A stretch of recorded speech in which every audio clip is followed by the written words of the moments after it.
Hello friends, हमारे YouTube channel में आपका स्वागत है। आज के इस वीडियो में हम लोग बीएड फर्स्ट ईयर का जो कि कोर्स 3 है, शिक्षण और अधिगम का यूनिट 4 का एक इम्पॉर्टेंट क्वेश्चन पढ़ने जा रहे हैं, ब्लूम्स टैक्सोनॉमी। इसमें जो है शिक्षा के किस तरह से हम लोग ग्रहण करते हैं उसके स्तर के बारे में बताया गया है। तो बीएस ब्लूम जो थे, तो बीएस ब्लूम एक मनोवैज्ञानिक थे। ब्लूम ने अपने पुस्तक टैक्सोनॉमी ऑफ एजुकेशन ऑब्जेक्टिव में ब्लूम का वर्गीकरण किया, जिसमें 1956 ब्लूम टैक्सोनॉमी काफ़ी प्रचलित है।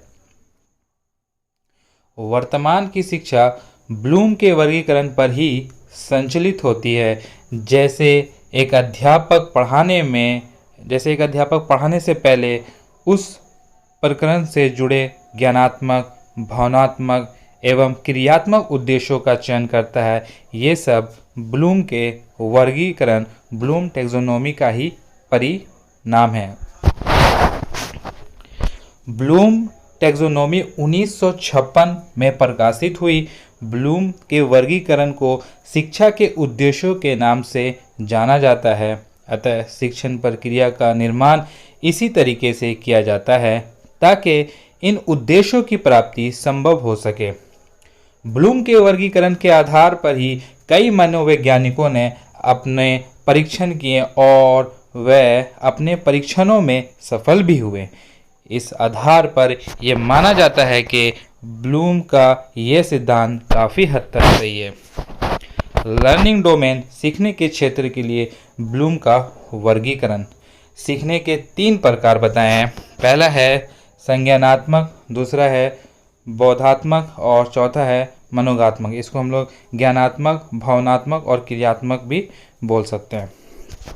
अब इसके पहला पक्ष जो है ज्ञानात्मक पक्ष के स्तर। अब ज्ञानात्मक पक्ष में क्या होता है, ये इसके वर्गीकरण का बहुत इंपॉर्टेंट वाला भाग है, ज्ञानात्मक पक्ष। तो ज्ञानात्मक पक्ष में क्या है, इसमें वह उद्देश्य शामिल है जिनका संबंध ज्ञान का स्मरण तथा बौद्धिक योग्यताओं का विकास करने से। इस क्षेत्र के उद्देश्यों को 6 वर्गों में बांटा गया है, जिन्हें सरल से जटिल क्रम में व्यवस्थित किया गया है। तो इस तरह से यहाँ पे देखिए, ये इसका स्तर है, जिसमें पहला है ज्ञान, फिर समझ, फिर अनुप्रयोग या प्रयोग, विश्लेषण, संश्लेषण और मूल्यांकन। नीचे निम्न स्तर से धीरे धीरे उच्च स्तर तक ये गया है। तो इसमें हम लोग ज्ञान में जो है, ज्ञान में क्या है इसको समझ लेते हैं।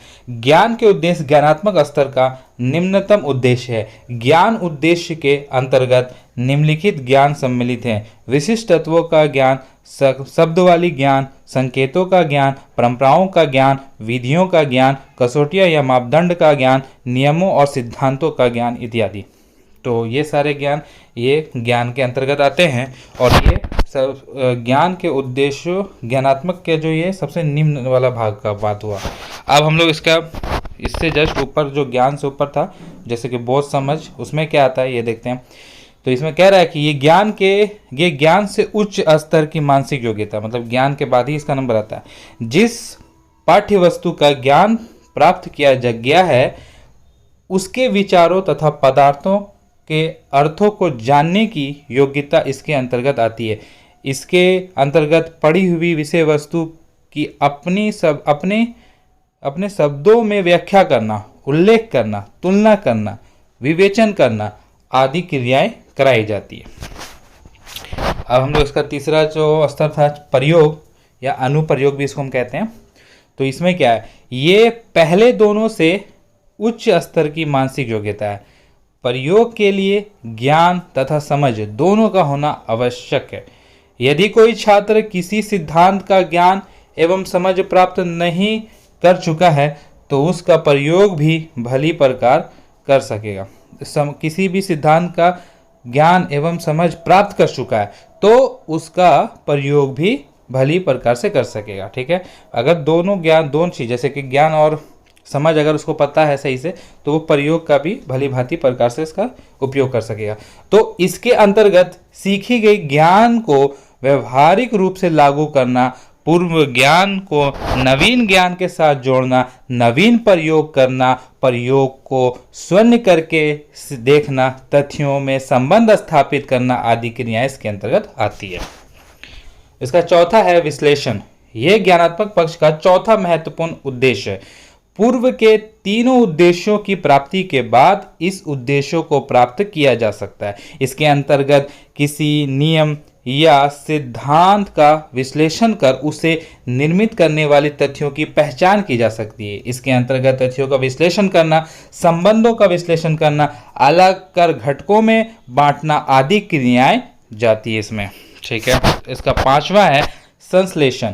ज्ञानात्मक पक्ष के इस उद्देश्य में सबसे अधिक सृजनात्मक व्यवहार पर बल दिया जाता है। इसके अंतर्गत निष्कर्ष निकालना, सामान्यीकरण करना, विचारों एवं भावों को नवीन रूप देना, नवीन योजना बनाना आदि क्रियाएं इसके अंतर्गत आती हैं।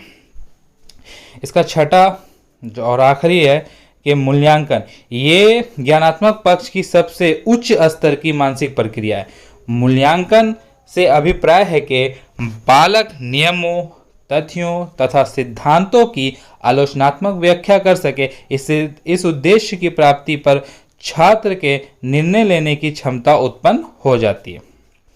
आगे है अब अतः 2001 रिवाइज ब्लूम वर्गीकरण। अब क्या हुआ इसमें कि ब्लूम के वर्गीकरण में संशोधित रूप से एंडरसन और किर्तवोल ने दिया। इन्होंने ब्लूम के वर्गीकरण को वर्तमान की रूपरेखा को देखते हुए उसमें कुछ प्रमुख परिवर्तन किए, जिसे रिवाइज ब्लूम वर्गीकरण के नाम से जाना जाता है। इस प्रकार अब देखिए कि इसमें कुछ संशोधन हुआ। जो ब्लूम का वर्गीकरण था, फिर इसमें कुछ संशोधन किया गया। वो संशोधन क्या है कि जहाँ पहले ज्ञान था तो यहाँ पे ज्ञान की जगह पे इसमें क्या संशोधन हो, क्या है, याद करना।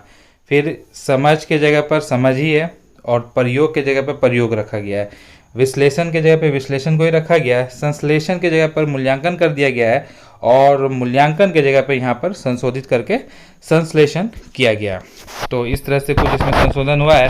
अब आगे है इसका दूसरा वाला भाग था जो भावनात्मक था। भावनात्मक क्या है कि इसमें वह उद्देश्य शामिल है जिनका संबंध बालक की रुचि, बालक की अभिवृत्ति, भावनाओं, संवेदनाओं तथा मूल्यों से। इसे भी 6 वर्गों में विभाजित किया गया, जो कि आप देख सकते हैं। अधिकरण, अनुक्रिया, मूल्यांकना, संप्रत्यय, संगठन, चरित्रीकरण। फिर इसका तीसरा है क्रियात्मक। इसमें क्या है कि इसमें वह उद्देश्य शामिल है जिनका संबंध बालक के क्रियात्मक अथवा मनोगात्मक कौशलों से। क्रियात्मक पक्ष को भी 6 वर्गों में बांटा गया। तो इसमें भी 6 वर्ग है। तो एक है उद्दीपक, कार्य करना, नियंत्रण, समन्वय, स्वाभाविक, आदत। और फिर अब हम लोग इसमें निष्कर्ष को देख लेते हैं। तो निष्कर्ष है कि उपयुक्त बातों से हमें यह निष्कर्ष प्राप्त होता है कि ब्लूम के वर्गीकरण में ब्लूम ने छात्रों के ज्ञान एवं बौद्धिक पक्ष पर पूरा ध्यान केंद्रित किया गया है। ठीक है। वह छात्रों के सर्वांगीण विकास के लिए बौद्धिक विकास पर अत्यधिक बल देते हैं। उनका वर्गीकरण छात्रों के व्यवहार में वांछित परिवर्तन लाने हेतु काफी उपयोगी सिद्ध हुआ है।